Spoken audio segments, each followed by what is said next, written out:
So my name's Jenny. I work at the Faculty of Engineering at Lund University, and I am one of those turbo nerds who's doing a second PhD in engineering education after having completed a first one in chemistry, which is actually kind of the reason that I'm thinking about this kind of stuff, because I was very colored by thoughts around chemistry research when I came to starting to work in academic development. And I actually want to start by asking you to do some writing. I'm probably not going to do 3 minutes. I might just do 2 minutes, just because we're running a little late on time. But I'm actually just, since we're on computers anyway, pull up some sort of text editing program. And what I'd like you to do is free write to a particular prompt that I'm going to give you. And the prompt is, it's really simple. What primary aim, and really do try to, oh, it's not a simple prompt, it's a tricky prompt, but what primary aim are you trying to achieve in your work in academic development, if you're an academic developer, or in developing academic teaching more generally, if you're just a SoTL practitioner, not just, but if you're a SoTL practitioner. And I'd like to ask you to try to be more specific than to improve student learning, because everyone's going to say that, but really, what are you trying to do? So I'm going to shut up for 2 minutes and give you 2 minutes to write. Go. Okay, that was 2 minutes. I'm not going to ask you to share anything right now, but I am going to come back to it. So my answer is, obviously I had an unfair advantage because I'm the one who's creating the prompt, but the reason that I'm talking about what I'm talking about today is because my answer is that I am trying to get as many academic teachers as possible to critically reflect on why they think a particular thing in the context of their teaching. And X can vary, but basically you could sort of distill it down to the idea that I'm interested in getting people to question their assumptions. So if we take academic development then as the thing that we're looking at, and we sort of think academic development in the context of developing academic teaching through SoTL. One of the things that, at least in my context in Sweden, is a major part of our work is doing pedagogical courses. And I've thrown the Swedish word utbildning in there. If you translate it to English, you get training, and I'm not a huge fan of using that term for something that is, yeah, there's just not a good word in English, because education feels a little bit too formalized, a little bit too with a goal in mind. I hope you see what I'm getting at here, but the idea is giving courses, in my context, giving courses for academic teachers that challenge them in certain ways. And so we can think of this as a kind of professional education. It's already within the context of doing a profession, so it's different from, say, doing a medical degree or an engineering degree. But we could use Lee Shulman's concept of signature pedagogies to think about this type of professional education as well. And if you don't remember Shulman's concept, he's got sort of 3 levels of what constitutes a signature pedagogy. So there's a surface structure. So a pedagogical course, for example, would have concrete ways of doing things that the participants in the course can experience and that are visible to outsiders. There's also a deep structure, which is a set of sort of assumptions about the best way to impart particular knowledge and know-how, if you want to take Gilbert Ryle's distinction between knowing that and knowing how here. I mean, it also kind of connects to the idea of pedagogical content knowledge. This is how you teach this particular thing. And then there's the bottom of it. This is the implicit structure. It's really hard to see sometimes. It is the moral dimension. It's the why we do what we do. They're the attitudes, values, and dispositions, Shulman says, of professional practice. And the link to SoTL is something that Nancy Chick and Peter Felton have already made for me. Thank you to them. A couple of years ago, or a few years ago now, they wrote this lovely paper where they sort of explored the idea of whether SoTL is a signature pedagogy of academic development. And I'm just going to let that be there as sort of, that's the piece of my argument for you. But so SoTL is an important part of academic development, and the way we do SoTL can sort of give us an understanding of how, or the way we do academic development and how we do SoTL kind of go together. Importantly, I think, is the fact that Shulman also notes that signature pedagogies implicitly define what counts as knowledge in the field and how things become known. They define how knowledge is analyzed, criticized, accepted, or discarded. In other words, signature pedagogies play a role in establishing the epistemic foundations of a particular profession. And if we think of SoTL as inquiry, it is a form of knowledge production. And so it's part of establishing the epistemic foundations that we stand on. We do have a big tent, but we also have disciplinary influence, and these could be blinders. So those of us who are academic developers are likely to have come from a different discipline initially. David Green's work on this is really interesting, where we come from and who we are. But the academic teachers as well are influenced substantially by their understanding of what inquiry is based on the field they come from. We also have to remember that SoTL is practice-oriented. It's not about knowledge for its own sake. It's specifically targeted toward a particular type of learning. So I'm going to throw some philosophy at you now, because the idea here is that knowledge production is informed by interests. And I like Jürgen Habermas's way of describing this. So I'm going to give you the philosophy speak first, and then I'm going to simplify it a little bit.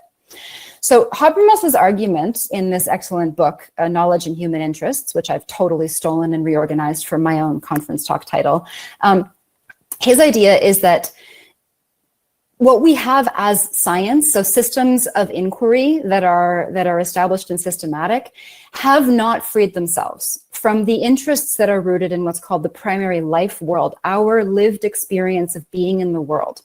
And Habermas identifies 3 knowledge constitutive interests, and I'm going to talk about them each individually for a second. The first is a technical interest, and this comes from our interaction with the physical world around us. And it primarily in the primary life world, it's concerned with survival. I need to be able to manipulate the physical world around me in order to survive. And that turns into a technical interest in being able to predict and control stuff around me, what Habermas calls objectified processes, things that we have turned into systems that we feel that we can steer. If we think about the fact that we also have an interaction with a social world around us, we have what Habermas calls the practical interest. And this is a lot of jargon here, but preserving and expanding the intersubjectivity, so not subjectivity of individual experience, but the mutual experience between people, between subjects, intersubjectivity, of possible action-orienting mutual understanding. So I use our mutual understanding in order to make decisions about what to do. These 2, Habermas calls, are the lower interests. They are foundational. They arise out of our interaction with nature and with each other. And they can exist kind of on their own for a long time, but there's a possibility that they can become distorted, in which case, I have a triangle here that's going to sort of stick around. So think about these vertices as being representative of these 3 interests. If sort of the knowledge that arises from these interests becomes distorted, we can see the emergence of what Habermas calls a derivative interest. And this is emancipatory. It's interested in achieving freedom from dogma through self-reflection. So that's the philosophy speak. If we simplify it a little bit, we have an instrumental interest in predicting and controlling. We have a communicative interest, a social interest in building mutual understanding, and we have an emancipatory interest in achieving liberty for ourselves. And emancipation is not just freedom, it's also freedom with responsibility. So liberty is a term that I like here. And I want to talk for a little bit about the potential consequence of focusing on only one of these at a time. So let's look at the, there we go. Let's look at the instrumental interest first. Where could we see things that are about predicting or controlling? Well, it's certainly in the context of European higher education, and potentially if you're from other parts of the world, you might recognize these as well. We have things like constructive alignment as, constructive alignment is an Australian thing, I think, originally. So there you go. Constructive alignment as a way of thinking about designing teaching. In the European higher education area, we also have the Bologna process. And both of these things can be very useful. But if we take them too far, if we sort of prioritize the idea of a model for designing teaching that everyone must follow, or a particular system for sort of streamlining higher education across a really diverse area like Europe, then we can end up with false ideas of things that are able to be thought of in terms of recipes and templates. And that's really problematic because You could end up having quality assurance people coming in and using constructive alignment as a tool to analyze good teaching, and it doesn't work that way. Constructive alignment is not designed to work that way. But we could, through an instrumental interest that we're not aware of over-favoring, end up in that corner. If we think about the communicative interest, we see some really interesting stuff, especially, I would say, in the SoTL community, around thinking in terms of significant conversations and microcultures. If I just take two examples from my own context, these came out of Lund University. And these are really valuable tools. But if we give them too much favoritism, there's a risk that we end up in a sort of hyper-local thinking that, that starts to see context and local language and local priorities as the only thing that matters. And I realize I'm taking this very far, but that's the point here. It makes it hard for us to talk to each other. And then we have the emancipatory interest, achieving liberty. And this is not a bad thing in and of itself, but if that's our primary goal, okay, well, so in academic development, in developing academic teachers and teaching, critical self-reflection is something that I hope you can probably relate to as sort of a really valuable part of, you know, for example, doing SoTL. Why do I think something's happening the way it is? If we push it too far, though, especially as academic developers, if we push the critical self-reflection too far, we run the risk of sliding into alienating academic teachers and potentially ourselves from the places that we work, that we have chosen to work, and causing potentially disruptive consequences. Of course, we also have to bring in the question of academic freedom here and how that debate might play a role. Okay, so I just want you to take 15 seconds and just think back to what you wrote at the beginning of the session. Where do you think your interest fits? If we say that this triangle is sort of the field of possible interests, where do you think you would put an X for yourself?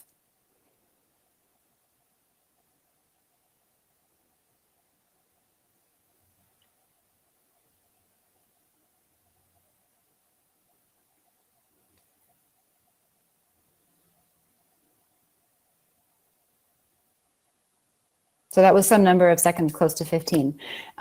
When I think about this, I think about the fact that really what we're trying to achieve, if we accept that these are potentially one group of three types of potential interests that we could be trying to achieve, really it's about thinking about developing a balance and thinking in terms of a pluralistic view of when these interests are appropriate to activate, and really thinking about not balancing them for balance's sake, but suitable, critically chosen balance for a particular purpose.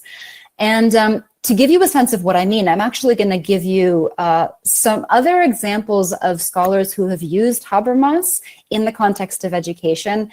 And the first is Jack Mesereau. His book, Transformative Dimensions of Adult Learning, I love. He identifies three types of learning. He builds directly from Habermas. He talks about instrumental learning, communicative learning, and emancipatory learning. And instrumental learning is very goal-oriented and focused on things like problem solving, developing strategies, doing experiments, dealing with facts. And these are good things. We want these things. Communicative learning is more focused on being able to describe or explain. It's about using rational dialogue to achieve consensus. And emancipatory learning for Mesereau is about looking at a situation, stepping out of sort of thought patterns that you have, critiquing, probably creating, transforming. And Habermas. Mesereau talks about instrumental learning and communicative learning as being part of intentional learning. And you can sit in these two for a long time. But what's really interesting is that emancipatory learning, when you really take a step up in this triangle, that's transformative. Okay, so that's one way of thinking about it in terms of learning. Paul Terry, who I can't find anything by him other than this one excellent paper. I really like it. In part of his paper, he brings up what potential educational structures could we map onto these three knowledge constitutive interests. So he talks about curriculum or content as being connected to the instrumental or technical interest. And that makes sense, right? We need to have a certain amount of control and established stuff, a bit of objectivity. And I think that different disciplines have different views of curriculum, but I think that there's a valid point here. The communicative side would probably be more related to thinking about methodology, how we teach, our praxis in teaching and learning in higher education. And then the emancipatory interest would be activated when we come into contact with and need to negotiate around policy. In both Mesereau's work and Terry's work, I hope that you can see that the sort of pluralism I'm talking about arises out of recognizing that we can't have one, really, without the others. We need to involve all of these things in order to do anything productive in academic teaching, in SoTL, in academic development. And what I think is maybe most exciting for me is Ron Barnett's book from a few years ago called The Ecological University. And he identifies sort of what he calls the fundamental stance of each of these three interests that Habermas has. And he proposes a fourth interest that he puts in a fourth column beside the others, but I kind of think of it as an overarching interest, which he calls an ecological interest. And the fundamental stance of the ecological interest is active concern. Not only control or empathy or critique, but using all of them to engage in an active concern for an ecological view of higher education. So Habermas says that in the power of self-reflection, knowledge and interest are one. And I would argue that we do engage in normative work. We aren't simply letting things happen as they will. We as academic developers are trying to achieve certain things because we believe that they will achieve what we think should be done in higher education. And I have some questions that I'm just going to leave you with. I don't intend to necessarily focus the discussion on answering them, but we might consider, how do we value different types of knowledge in academic development? And how do we show that in the way that we use different types of knowledge? When we run pedagogical courses, when we interact with academic teachers, when we propose approaches if we're helping academic teachers do SoTL. How could we achieve better balance? And balance is not equal balance necessarily, but it's like based on what's needed for the given situation. How do we use knowledge to serve our interests as academic developers? Are we thinking about our own interests when we do the work we do? What about teachers' interests? And whose interests are we really trying to serve in our work? Have we thought about students' interests? I think that with an ISSOTL we should certainly have. But what about university leadership, society at large? How do we strike a balance across multiple interests, and how do we decide whose or which interests to prioritize and when? So those are my questions. My slides are available. I'm going to stop screen sharing because I would hope that we can see faces. Yeah, if you want to engage, if you have questions or thoughts or anything, I'd love to see your faces now. I feel like maybe now is okay to turn on cameras.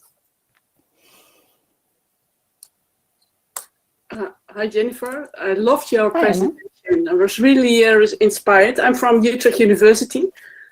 I think we met a couple of years ago and I was visiting Lund, but it's already a long time ago. Yeah. Hi. Yeah. I really like your presentation, and I don't really have questions, but you left us with a lot of questions, which seriously make me think about my own educational developer. And yeah, maybe it's the question that you ask for when you pose all these questions. Where do you stand? Do you have specific opinions? Because then you look at what you are doing in Lund, for example. How would you see that reflected in the questions that you propose on the last slide? Oof, that's a tough, big question. Maybe it's too big. Yeah. I mean, sort of the ethos of academic development in Lund is really that academic developers don't develop teaching, the teachers do. And academic developers are really there to create well-structured and well-planned opportunities for academic teachers to have meaningful conversations with one another that engage with personal experience and scholarship, theory, literature, and also sort of bring up the possibility of, how do you think you know that? Why do you think you know that? How could you check? So that's sort of what the critical reflection is key. Where I think I'm struggling is in then trying to make a leap to thinking in terms of methodology. I have reviewed a number of papers, for example, to the European Journal of Engineering Education, where through no fault of their own, simply because they come, and this, I would have done this too if I had done that sort of writing before having jumped into academic development, looking at things like student grades and taking them as a measurement of learning at face value, and not really recognizing that there's a whole lot of stuff underneath, and there are a lot of, I mean, you know, if you think about the way we do experiments with people, the amount of restrictions and limitations and prior conditions that we have to meet in order to do anything with people it should give you a sense of like how much variability and how messy the circumstance is. So getting engineering faculty to, in my context, engineering faculty, to think about, well, what could I do? And what would be good evidence? Means them letting go of the methodological approaches that are familiar to them and stepping into something that's different, which is tricky. But I mean, even social scientists wouldn't necessarily be super well equipped to do SoTL work on their own students' learning, because even there, you're not applying your research expertise directly to the study of your students' learning. It's something different. Yeah, I definitely recognize that what you are saying.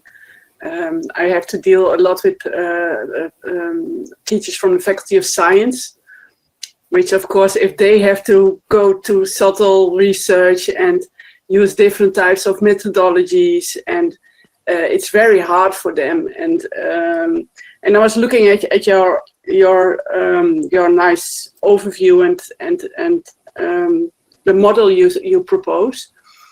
And I think that it's very hard when you are helping them to get them in a critique, to find a balance.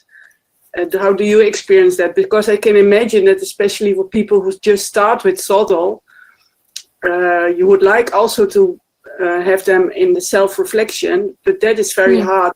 Already the methodology and the control is so hard. So how do you deal with that? Yeah. So if we go back to the grades question, for example, I mean, I'm from Canada, where you get percent grades even in higher education. My undergraduate and graduate degrees have letter grades attached to them as well. So we try and quantify a lot of stuff. But starting to sort of pick at the idea that, you know, we created an exam and we assign these point values, and therefore that, you know, we can calculate a student's grade and determine whether or not they pass simply by addition or calculation or whatever. But the fact that they are going to say something like, and I assigned point values, means that you can start to say, okay, well, how do you assign point values? Or, you know, if they have multiple choice questions and they're randomizing them, okay, well, how do you know that this question and this question are equivalent if you're going to be swapping them out? And then you can start to sort of get in underneath their assumption that this is a direct test of learning. And that I find that conversations like that tend to immediately activate the, sometimes they'll be like, no, this is objective, this has been tested and blah, blah, blah, blah, blah. But okay, great. So then go find me some evidence. Don't just give me your anecdotes, give me concrete, practical, ideally published research. Okay, thank you. Yeah, maybe Laurie, and I don't know if there are other people there, but have some questions. Well, first of all, I want to thank you too. This was really helpful for me, and I have to confess I have always really struggled to understand Habermas, and so this was helpful for me in that regard. And it's, I mean, I think it's an interesting sort of model to raise the questions you are. It kind of reminded me of, well, when you asked where we were, my thought for myself is somewhere on the axis of instrumental learning and emancipatory learning in the work I do, and I'm not so sure about the communicative point of the triangle, but it reminded me of in our SoTL, I'm a faculty developer in a teaching center, and for our SoTL-oriented programs, we developed a continuum with 4 points, and this reminded me of it. So the first point is we call intentional course design, which is basically constructive alignment, making actual choices about what you're doing.